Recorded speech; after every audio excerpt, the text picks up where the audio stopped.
Anis Mehmeti është padyshim një nga lojtarët shqiptar më në formë të momentit, me sfushori kuqezi është kthyer në protagonist me skuadrën e Bristolit në Championshipin anglez. Në pjesën e parë në duelin kundër Swansea, ai dhuroi 2 asiste fantastike në minutën e 4 dhe të 31.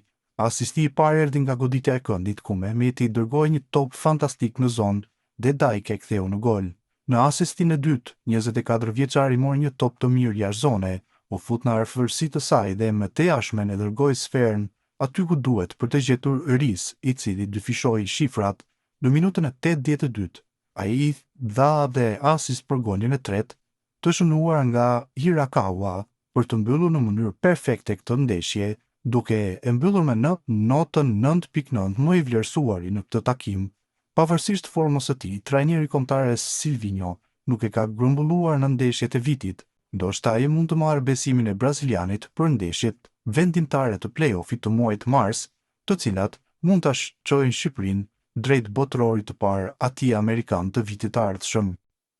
Sulmuesi i kombëtares shqiptare Arber Hoxha po përjeton një formë të shkëlqyer si me klubin ashtu edhe me përfaqësuesen kuqezi. Nëse me Shqipërinë ka spikatur kryesisht në lojën kolektive, te Dinamo Zagrebit ai është kthyer në protagonist absolut fal golave vendimtar.